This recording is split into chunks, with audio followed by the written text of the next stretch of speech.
오늘은 가정의 달로 인해서 믿음의 명문 가문이 되는 비밀이라고 하는 제목으로 함께 말씀을 나누려고 합니다. 말씀을 통하여서 우리 성령님께서 우리 각자에게 들려주시는 그 음성을 듣는 시간이 되기를 바랍니다. 여러분 모든 부모님들은 자녀들이 잘 되고 축복받기를 원합니다. 그래서 성경에서도 아버지가 자녀를 축복하는 기도가 많이 나오지 않습니까? 근데 중요한 것은 아버지가 자녀를 축복하면 하나님께서도 그대로 응답해 주시는 것을 볼 수가 있습니다. 그렇기 때문에 부모님들은 자녀를 자주 축복하는 기도를 해 주시면 좋습니다. 그리고 자녀들도 부모에게 축복 기도를 받기를 사모하면 하는 것이 저는 좋다고 생각합니다. 야곱 같은 경우에는요, 아버지의 축복을 얼마나 사모했는지 모릅니다. 그래서 아버지 이삭을 속여서 자신이 형 에서처럼 그렇게 변장을 하죠. 그렇게 해서 아버지의 축복을 받은 것을 볼 수가 있습니다. 뿐만 아니라 자신이 죽기 전에 12아들들을 이렇게 다 불러 모으죠. 그래서 그 12아들들을 한 사람 한 사람씩 이렇게 축복하는 그런 것을 볼 수가 있습니다. 그 축복 기도가 창세기 49장에 기록되어 있는데요. 근데 야곱의 아들들 중에서 아버지의 축복을 받지 못한 아들이 있었는데요. 누구일까요? 창세기 49장 5절에서 7절에 보시면 시므온과 레위는 형제요 그들의 칼은 잔해하는 기계로다. 내 호나 그들의 모의에 상관하지 말지어다. 내 영광아 그들의 집회에 참여하지 말지어다. 그들이 그 분노대로 사람을 죽이고 그 혈기대로 소의 발목 힘줄을 끊었음이로다. 그 노염이 혹독하니 저주를 받을 것이요 분기가 맹렬하니 저주를 받을 것이라. 내가 그들을 야곱 중에서 나누며 이스라엘 중에서 흩으리로라. 여러분, 시므온과 레위는 12아들들 중에서 아버지의 축복을 받지 못한 아들입니다. 축복을 받지 못한 건 정도가 아니라 완전히 저주를 받았습니다. 저주를 하겠다라고 하면서 2번씩이나 반복을 하고 있고, 심지어 이스라엘 중에서 흩어버리게 될 것이다, 흩어지게 될 것이다 라고 하는 저주를 예언하기까지 한 것을 볼 수가 있습니다. 여러분, 아버지가 어떻게 이렇게 자식을 저주할 수 있을까요? 자, 그러면 왜 야곱이 이 시몬과 레위를 저주했는지 여러분 한번 성경을 보시면 창세기 34장에 있었던 사건 때문에 그렇습니다. 야곱이 외삼촌 라반의 집에서 이렇게 돌아온 후에 세겜이라고 하는 지역에 정착을 하게 됩니다. 그런데 어느 날 그 딸 디나가, 외동딸 디나가 동네에 이렇게 놀러 나갔습니다. 그런데 하몰의 아들이었던 세겜에게 겁탈을 당하게 됩니다. 세겜 지역인데 그 하몰의 아들 이름이 또 세겜이라고 하는 아들이었는데요. 이 세겜에게 딸 디나가 겁탈을 당하게 된 겁니다. 세겜의 그 지역에서 이 세겜이 추장이었습니다. 그래서 용서를 구하면서 딸 디나를 내가 너무나도 사랑하니까 나에게 아내로 삼고 싶다라고 하는 그런 요청을 합니다. 그때 야곱의 아들들이 이런 얘기를 합니다. 너희들은 할례를 받지 않은 족속이기 때문에 우리와 결혼할 수 없다라고 하는 얘기를 합니다. 이 할례는 이 남성의 생식기에 표피를 잘라내는, 요즘으로 말하면 이제 폭용 수술이라고 말할 수가 있습니다. 그런 할례를 해야 우리와 결혼을 할 수 있다, 동족이 될 수 있다, 그렇게 얘기를 합니다. 이거는 거짓말한 거죠. 그리고 3일째 되는 날, 남성이 가장 고통스러운 그때에 시므온과 레위가 칼을 가지고 가가지고서 세겜 지역에 있는 남자들 다 도륙합니다. 다 죽이게 됩니다. 그 사건 때문에 레위와 시므온이 저주를 받게 됩니다. 그리고 아버지로부터 축복을 받게 되지 못하게 되는 거죠. 여러분, 아버지로부터 축복을 받지 못한다는 것은요, 하나님도 축복해 줄 수 없는 아들들이었다라는 것을 보여주고 있습니다. 자, 그러면 아버지의 축복을 받지 못했던 시므온과 레위는 어떻게 됐을까요? 여러분, 궁금하지 않습니까? 아버지의 축복을 받지 못하고 저주를 받았는데 이스라엘 역사 가운데 어떻게 됐을까요? 먼저 시몬 같은 경우에는요, 이제 시몬이 어떻게 됐는지 그 이후의 사건이 민수기에 기록되어 있습니다. 광야 생활을 시작할 때 민수기에 보면은요, 인구 조사를 하는데 그때 시몬 지파가 59,300명으로 이렇게 조사가 됩니다. 이스라엘 12지파 중에서 세 번째로 인구가 많은 지파였습니다. 그 당시에는 인구가 많으면요, 그만큼 힘도 있고 영향력도 있었다라는 것을 보여주고 있습니다. 자, 그런데 광야 생활을 마칠 때쯤에 또 한 번의 인구 조사를 했는데 그때 시므온 지파의 인구가 22,000명까지 줄어들게 됩니다. 그러니까 63%의 인구가 줄어들게 된 겁니다. 시므온 지파가 이렇게 인구가 급격하게 줄어든 것에는요, 그래서 이제 가장 작은 지파가 되었는데 그 결정적인 원인이 민수기 25장에 있었던 사건 때문에 그렇습니다. 민수기 25장의 바알볼 사건이라고 하는데요, 이스라엘 백성들이 광야 40년을 생활할 때에 모압 지역을 지나게 됩니다. 근데 그 모압 지역에 있는 여인들이 이스라엘 지파에 있는 사람들을 이렇게 유혹을 하게 됩니다. 그래서 그때 음행에 빠지게 되고 그때 모압에 있는 우상 숭배를 하게 됩니다. 그때 주도적으로 앞장섰던 사람이 시므온 지파의 족장이었던 시므리였습니다. 모압에서 이렇게 음행하는 사건 때문에 이스라엘 백성 중에서 몇 명이 죽었냐면요, 24,000명이 연병으로 죽게 되었습니다. 연병이라고 하는 것은 요즘으로 말하면 장티푸스라고 이해하면 되는데, 뭐 설사, 막 복통으로 인해서 그때 막 죽게 된 겁니다. 엄청난 인구가 죽은 겁니다. 이스라엘 백성들이 가나안 땅에서 전쟁할 때도요, 이렇게 많은 인구가 죽지 않았습니다. 그러니까 이스라엘 백성들이 우상 숭배하고 간음한 사건 때문에 하나님의 저주를 받아가지고서 그렇게 한 자리에서 죽게 되었습니다. 그런데 그때의 족장이었던 이 시므온 지파의 이 시므리가 거기에 이렇게 주동자였는데, 그러다 보니까 시므온 지파가 함께 거기에 이렇게 동조해 가지고서 우상 숭배에 빠지게 된 겁니다. 그래서 24,000명이 죽는데 대부분이 시므온 지파가 죽게 된 겁니다. 여러분, 이 시므온 지파는 그렇게 광야 생활을 할 때에 이렇게 우상 숭배에 빠져서 범죄할 뿐만 아니라, 그러다 보니까 모세가 이제 이스라엘 백성들을 이제 다시 한번 죽기 전에 축복하는 장면이 신명기 33장에 나옵니다. 신명기 33장에서 12지파를 다 축복하는데 그때 유일하게 딱 축복하지 않은 지파가 있는데 그 지파가 어떤 지파였는가 하면 시므온 지파였습니다. 12지파 중에서 딱 한 지파, 시므온 지파는 아예 축복된 명단에서 제외를 시켜버린 것을 볼 수가 있습니다. 그렇게 해서 시므온 지파가 가나안 땅에 들어갔는데 시므온 지파가 어떻게 되냐면요, 땅을 제대로 분배를 받지도 못하고 유다 지파의 그 속에서 그냥 얹혀 사는 비참한 신세가 되고 말았습니다. 그리고 히스기야 왕 시대에는요, 이 시므온 지파가 이스라엘 전 지역에 뿔뿔이 흩어지는 이산가족 신세가 되어버립니다. 그러니까 야곱이 시므온을 저주했는데 그 시므온 지파를 저주했던 그 내용이 이스라엘 역사에 아주 그대로, 문자 그대로 이루어진 것을 볼 수가 있습니다. 자, 그러면 시므온과 함께 저주를 받았던 레위는 어떻게 됐을까요? 레위 지파는 어떻게 됐을까요? 야, 여러분, 레위 지파는요, 그런데 놀라운 반전이 있었습니다. 모세가 이스라엘 12지파를 신명기 33장에 축복할 때에 그때 레위 지파를 이렇게 축복합니다. 신명기 33장 10절에서 11절에 보시면요, 레위에 대한 축복입니다.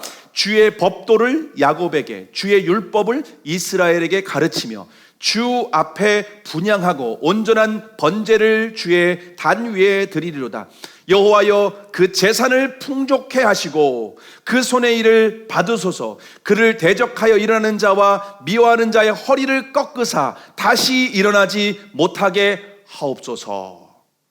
여러분, 하나님 그 모세를 통하여서 이제 레위 지파는 축복을 받게 되는데 이스라엘에게 법도와 율법을 가르쳐주는 지파가 된다라고 하는 것입니다. 그리고 이 레위 지파는요, 재산이 풍족하게 될 것이다라고 말을 하고 있습니다. 뿐만 아니라 이 레위 지파를 대적하고 미워하는 사람을 하나님께서 대적하고 원수를 꺾어버리시겠다라고 말씀을 한 것을 볼 수가 있습니다. 여러분, 그래서 이 레위 지파가 이제 앞으로 이스라엘 백성들이 하나님을 예배하는 일에 레위 지파가 하나님을 제사하는 일에 온전히 사용되는 것을 볼 수가 있습니다. 다른 지파는요, 성막 근처에도 오지 못합니다. 하나님 그냥 다 죽이겠다고 했습니다. 그런데 레위 지파는 성막 안으로 들어와서 하나님과 제일 가까이 해도 상관이 없습니다. 그런데 여러분, 시편에서 분명히 이렇게 말씀합니다. 여호와를 가까이 하는 자가 복이 있도다라고 말씀을 하고 있습니다. 레위 지파는 이렇게 축복을 받고, 레위 지파는 하나님께서 뭐라고 말씀하시냐면, 야, 너희들은 분깃을, 내가 너의 분깃이야. 너희는 내가 너의 축복이고 내가 너의 분깃이니까 너희들이 이제 내가 축복할게. 그러니까 여러분, 앞으로 레위 지파는 어떻게 되냐면요, 하나님이 자신의 모든 필요와 하나님이 모든 것들을 다 공급해 주시고 보호해 주시고 함께 하시는 가장 영광스러운 지파로 축복을 받게 되었습니다. 여러분, 아버지의 축복도 받지 못했던 레위 지파가 어떻게 이렇게 하나님의 가장 영광스러운 축복을 받을 수 있었을까요?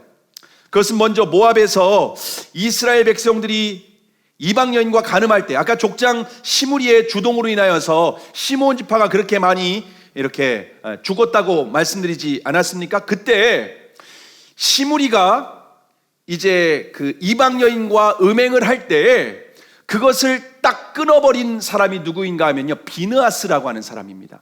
비느하스가 창을 가지고 가서, 이게 시므리가 이방 모압 여인과 함께 음행을 하고 있을 때 창을 가지고서 찔러서 그 현장에서 죽이는 그런 장면이 있었는데요. 이 비느하스가 어떤 지파 사람인가 하면요, 레위 지파 사람입니다. 그러니까 레위 지파였던 비느하스가 하나님의 그 영광을 위하여서 이제 시므리를 처단하게 되는 그러한 일에 앞장서게 됩니다. 더욱 결정적인 사건이 바로 오늘 본문에 기록되어 있는데요.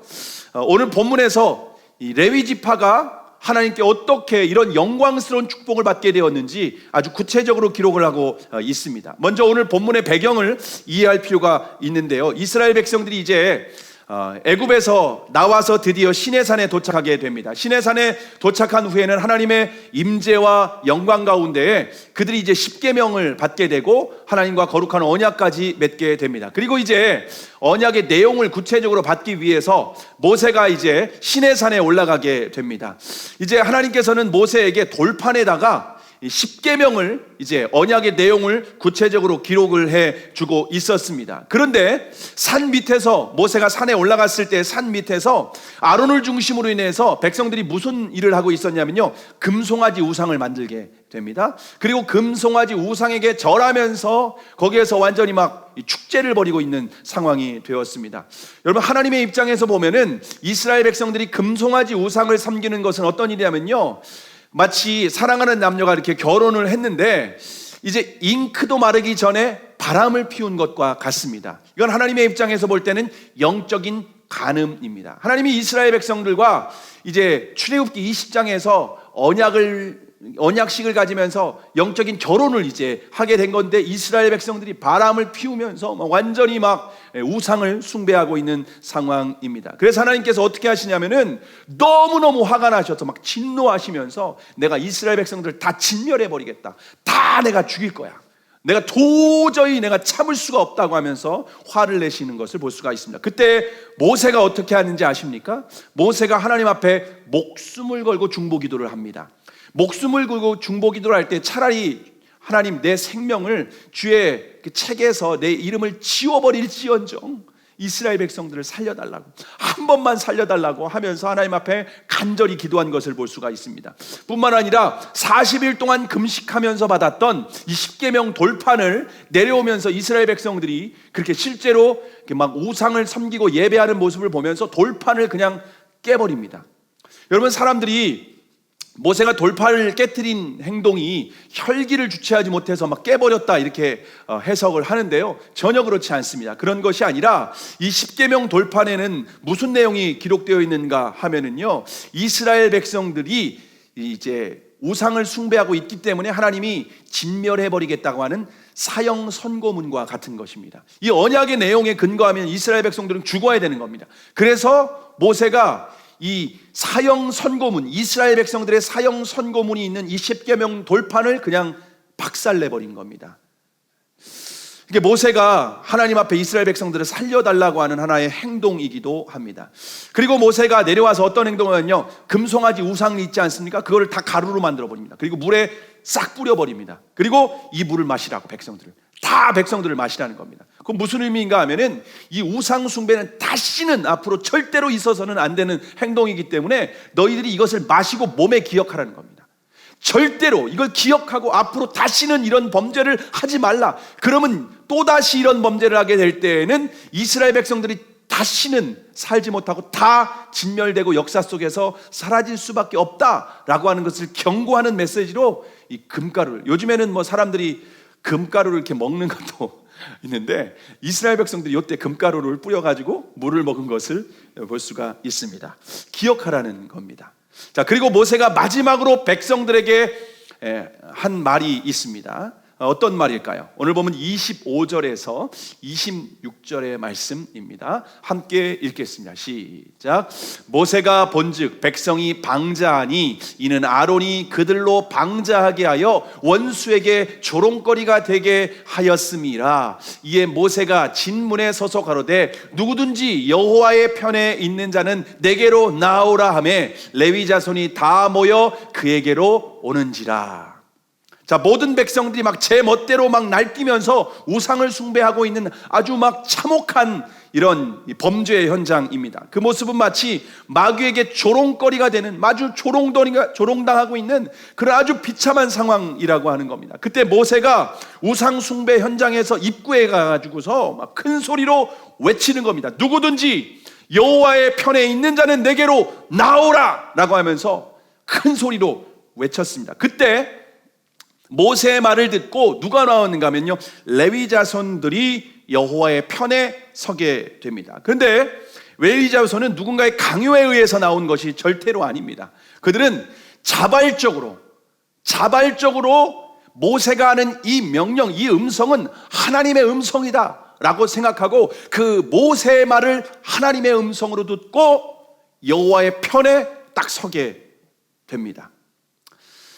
자, 여호와의 편에 딱 서기까지 좋았습니다. 그런데 모세가 레위 자손에게 어떤 명령을 내렸습니까? 오늘 보면 27절과 28절, 27절과 28절의 말씀 함께 읽겠습니다. 시작. 모세가 그들에게 이르되 이스라엘의 하나님 여호와께서 이같이 말씀하시기를 너희는 각각 허리에 칼을 차고 진 이문에서 저문까지 왕래하며 각 사람이 그 형제를, 각 사람이 그 친구를, 각 사람이 그 이웃을 도륙하라 하셨느니라. 레위 자손이 모세의 말대로 행하매 이날에 백성 중에 3,000명가량이 죽인 바 된지라.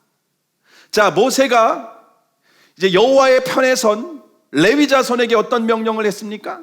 너희는 각기 다 허리에 칼을 차고 와라. 이 칼을 차는 음식하는 칼이 아닙니다. 사람을 죽이는 칼이라는 겁니다. 그리고 진 이문에서 저문까지 왕래하면서 사람을 다 칼로 찔러 죽이라는 겁니다. 다시 말하면 우상 숭배 현장이 이렇게 있지 않습니까? 그러면 이 중앙을 이쪽 문에서 저쪽 문까지 양쪽으로 중앙을 가로질러 가면서 사람을 다 도륙하라고 지금 이런 명령을 하고 있습니다.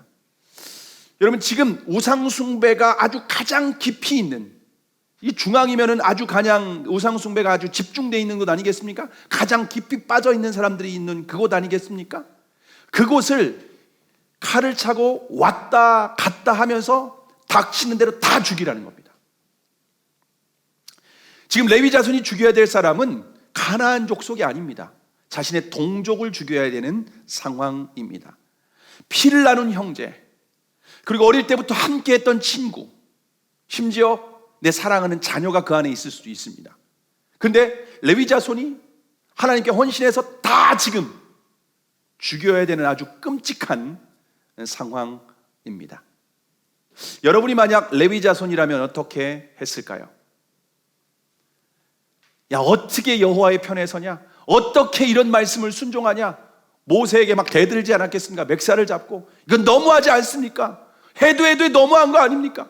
무슨 명령을 해도 이런 명령을 할 수가 있겠습니까? 가나안 족속이 아니라 어떻게 우리 형제를, 어떻게 우리 동족을 죽일 수 있습니까? 항의를 할 수밖에 없는 상황입니다. 그럼에도 불구하고 이걸 순종하는 것은 정말 가슴이 찢어지는, 차라리 내가 죽고 싶은 심정, 그런 심정일 수 있는데 레위 자손이 그럼에도 불구하고 온전히 순종합니다. 그날 레위 자손이 모세의 명령에 순종해서 죽인 숫자가 얼마나 됩니까? 여러분 3,000명이나 죽이게 됩니다. 여러분 한 명만 죽어도 엄청난 일 아닙니까? 자신의 동족을 죽였다는 건. 그런데 3,000명이 그 자리에서 다 이제 죽게 됩니다. 아주 비참한 현장이 되고 말았습니다. 출애굽한 이후에 가장 끔찍한 사건이 바로 이 창세기 32장에서 3,000명이 죽은 사건이라고 말할 수가 있습니다. 자, 그러면 하나님의 명령에 순종한 레위 자손을 어떻게 하셨을까요? 오늘 보면 29절의 말씀을 함께 읽겠습니다. 시작. 모세가 이르되 각 사람이 그 아들과 그 형제를 쳤으니 오늘날 여호와께 헌신하게 되었느니라. 그가 오늘날 너희에게 복을 내리시리라. 자, 레위 자손은요 여호와의 편에 서서 누구를 죽였다고 말하고 있습니다? 자기 아들을 죽였답니다. 그리고 자기의 형제를 찔러서 죽였다라고 기록을 하고 있습니다. 여러분 어떻게 자기 사랑하는 자식을 죽일 수 있겠습니까? 어떻게 사랑하는 형제를 죽일 수 있겠습니까? 그럼에도 불구하고 아주 끔찍한 명령이고 너무나도 고통스러운 명령이었음에도 불구하고 레위 자손이 온전히 순종을 했습니다. 근데 하나님은 이 레위 자손이 하나님의 명령에, 하나님의 편에 서서 그 말씀에 순종한 행동을 뭐라고 말씀하시는가 하면요, 바로 헌신이다 라고 말씀을 하고 있습니다. 레위 자손에 자기를 부인하고 자기 십자가를 지고 하나님의 명령에 온전히 순종했을 때에 결국 하나님의 복을 받게 되었다, 성경은 우리에게 가르쳐주고 있습니다. 레위 자손이 하나님의 명령에 따라 헌신했을 때에 모든 저주가 끊어지게 되었습니다. 뿐만 아니라 이스라엘 10대 지파 가운데에서 가장 영광스러운 지파로 하나님께서 축복하셨습니다. 그래서 레위 지파는 이 사건 때문에 창세기 32장에 있었던 여호와께 헌신한 사건, 여호와의 편에 서고 여호와의 명령에 온전히 순종하여서 헌신했던 이 사건 때문에 이스라엘 12지파 가운데에 가장 영광스러운 믿음의 명문 가문이 된 줄을 믿으시기를 바랍니다. 18세의 한 소년이 예수님을 믿고 거듭나게 되었습니다. 영적으로 거듭난 후에 하나님의 영광을 위해서 자신의 삶을 온전히 드리기로 헌신을 합니다. 1723년 1월 12일 그의 일기장에 이렇게 기록을 했습니다. 나는 나 자신을 하나님께 엄숙히 바치고 그것을 기록한다. 나를 하나님께 내어 드렸다. 내가 가진 모든 것을 내어 드렸다. 어떤 의미에서도 미래의 내 자신의 것이 되지 않겠다고, 자기 결정권을 가진 사람으로 행동하지 않겠다고 다짐한다. 또한 하나님을 나의 온전한 분깃과 더 없는 복으로 삼을 것이며 다른 그 무엇도 내 행복의 일부로 간주하지 않을 것이며 다른 그 무엇이 내 행복의 일부인 양 행동하지 않겠다고 굳게 다짐한다. 18세의 한 소년이 예수님을 믿고 난 뒤에 이렇게 자신의 일기장에 하나님 앞에 나를 헌신합니다 라고 하는 기록을 합니다. 자, 그런데 이렇게 한 번의 기록으로 끝나지 않고 그 이후에 70가지 자기 점검표를 만듭니다. 내가 정말 온전히 헌신하고 있는가? 나는 정말 하나님께 드렸는가? 나는 정말 하나님께 바쳐진 삶인가? 하나님이 나의 기쁨인가? 하나님이 나의 모든 것인가를 70가지를 적어가지고서 그것을 매일매일 일주일에 한 번씩 점검했습니다. 자신이 정말 그렇게 가고 있는지, 아니면 말뿐인지 결단뿐인지 70가지를 일주일에 한 번씩 평생을 죽을 때까지 자기 점검표를 하면서 하나님 앞에 온전히 헌신을 했습니다. 이분은 바로 미국의 영적 대각성을 운동을 주도했던 조나단 에드워즈라고 하는 목사님이십니다. 자, 그러면 하나님의 영광을 위해서 자신의 삶을 헌신했던 조나단 에드워즈의 후손들이 어떻게 되었을까요?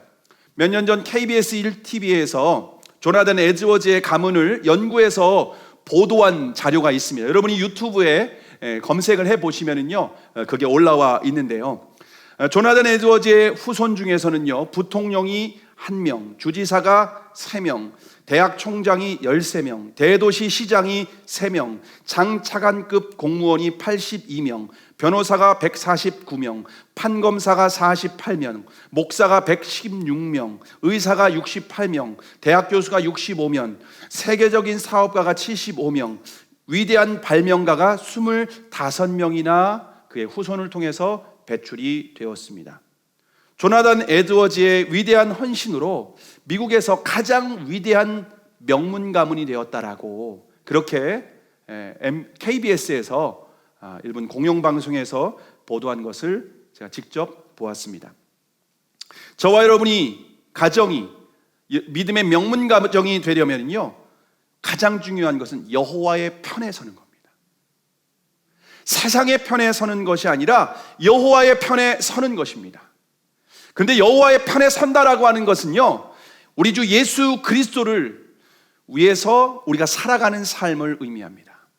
하나님께서 이 땅에 보내주신 예수 그리스도, 우리의 구원자이시며 하늘과 땅의 모든 권세를 가지신 그 예수 그리스도를 위해서 우리의 삶을 드리고 헌신하는 삶이 바로 여호와의 편에 서는 것입니다. 근데 우리가 주님의 음성에 순종하려면요, 온전히 순종하려면 때로는 고통스러움이 따릅니다.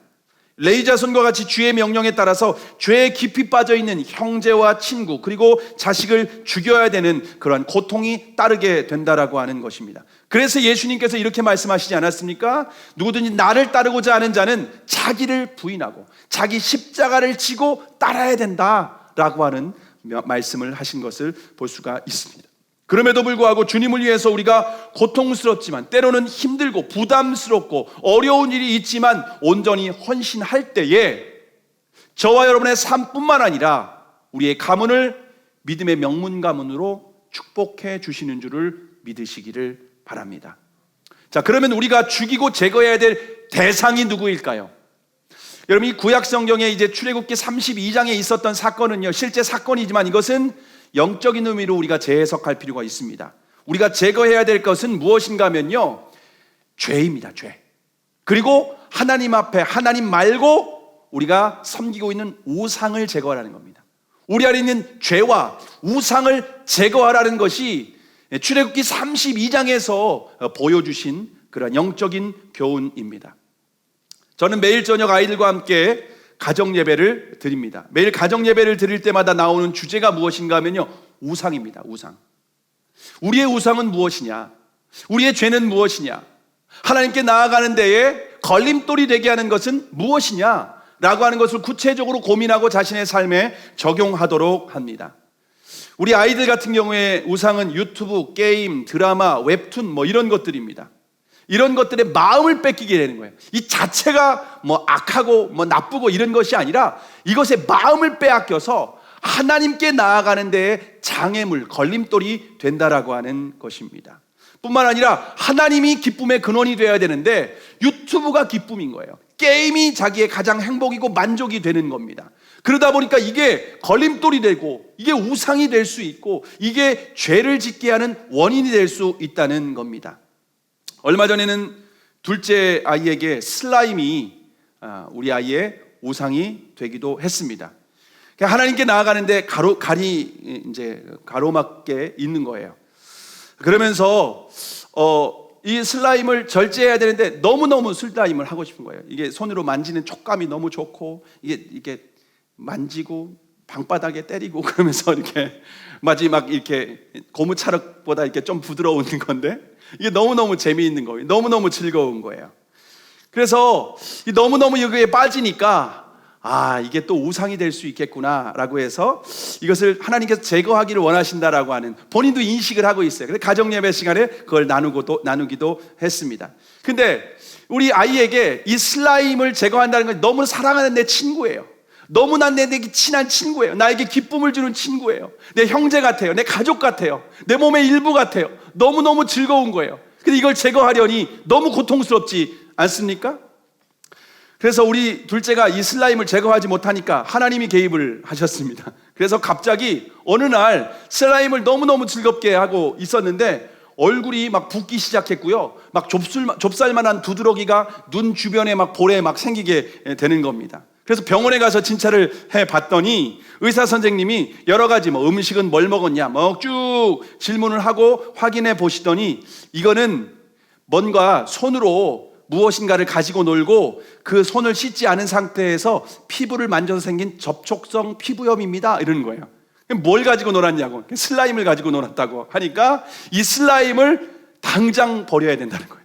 이 슬라임 계속하면은 만성 피부염이 돼가지고서 나중에는 이걸 고치지도 않는 거예요. 약을 먹어도 듣지 않을 수 있다는 겁니다. 그래서 이 슬라임이 고통스럽지만 나에게 즐거움을 주지만 제거를 해야 된다라고 했습니다. 그래서 여러분 어떻게 됐을까요? 제거했을까요? 안 했을까요?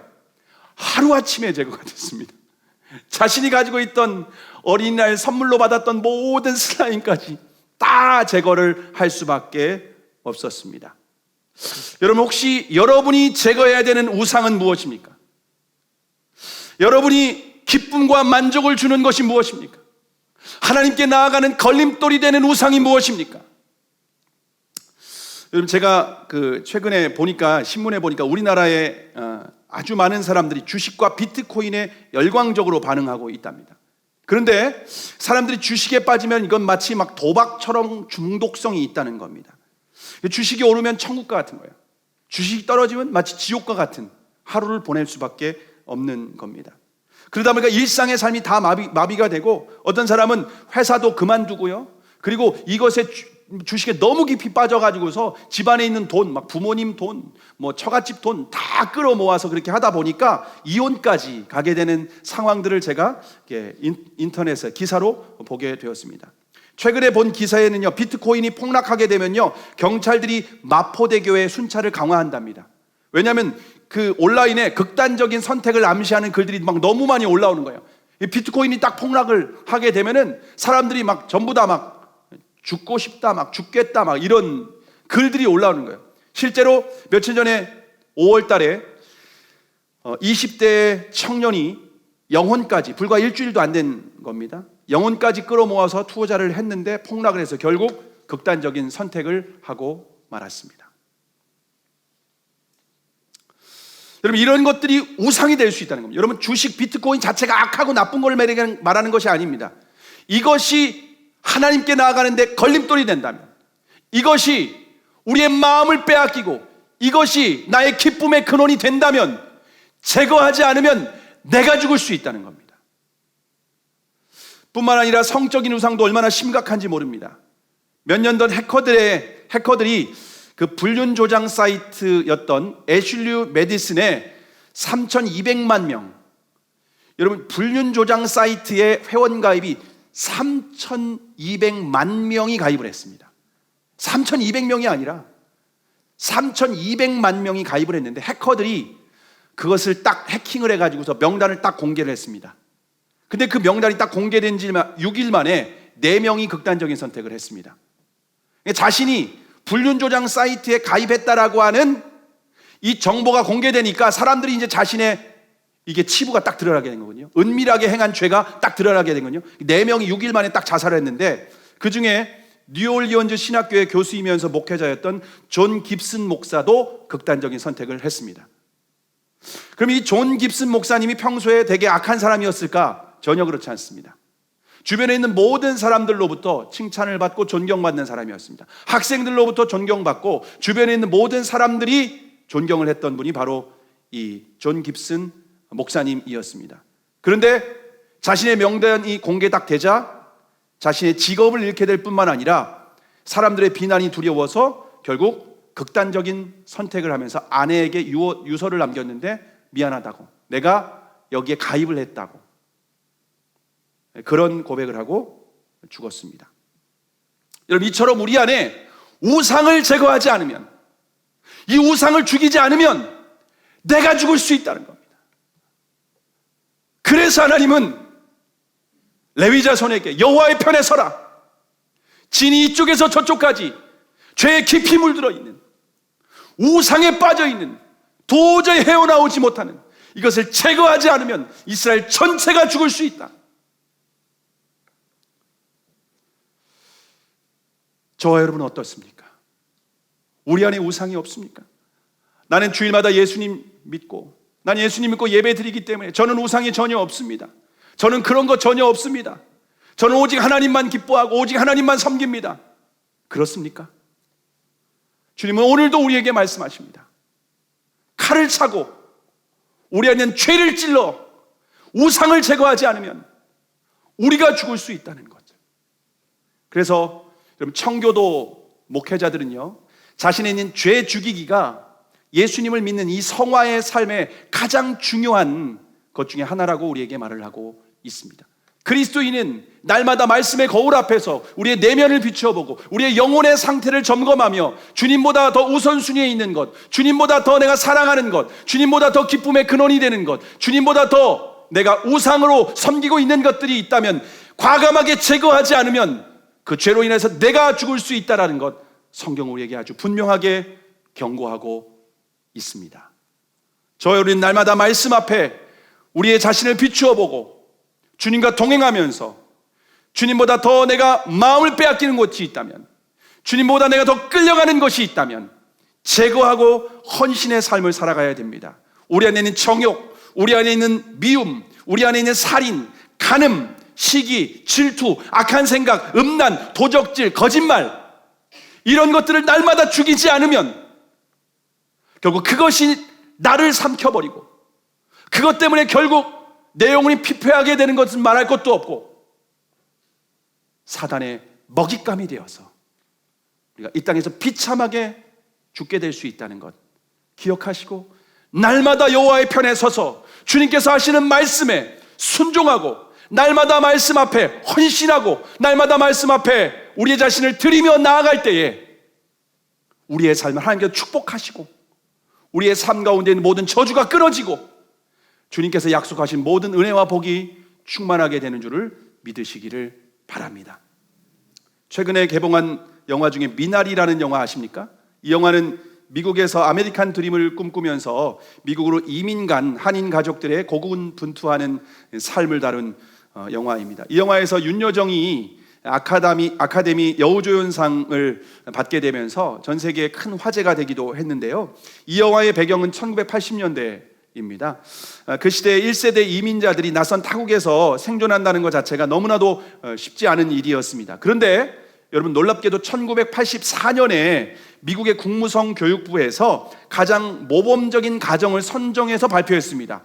생존하기조차 어려운 그 시대 가운데에 가장 모범적인 가정을 선정했는데 그 가정은 미국인 백인 가정도 아니고 유태인 가정도 독일 가정도 아닌 한국의 고광림 전혜성 박사 부부였습니다.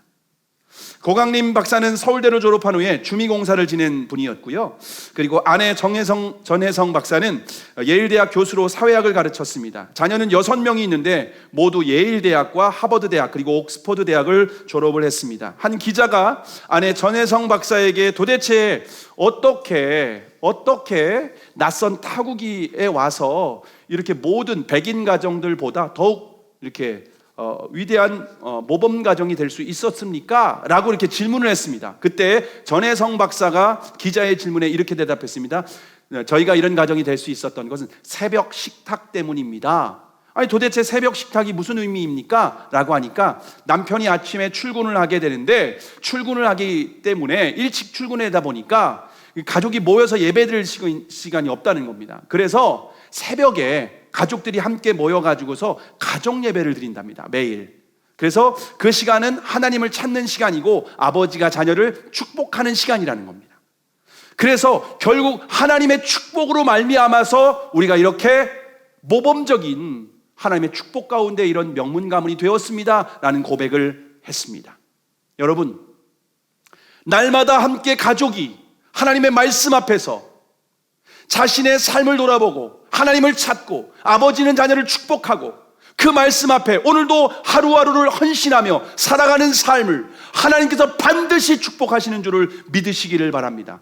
그 가정에 있는 모든 저주는 끊어지고 하나님께서 약속하신 모든 은혜와 축복이 그 가정 가운데 넘치게 되어서 이 땅 가운데에서 우리의 가문이 부모님이 많이 배우지 못한 분이었더라도 부모님이 돈이 많지 않은 그러한 가족이었다 할지라도 조나단 에드워즈와 같이 하나님 앞에 내일 헌신하기로 다짐하고 정말 날마다 말씀 앞에 서서 내 자신을 비추어 보고 날마다 주님 앞에 드리는 삶을 살 때에 우리의 후손 가운데에 조나단 에드워즈의 가문과 같은 하나님께서 놀라운, 하나님께서 영향력 있는 믿음의 사람들, 하나님의 사람들을 배출하게 하실 줄로 믿습니다.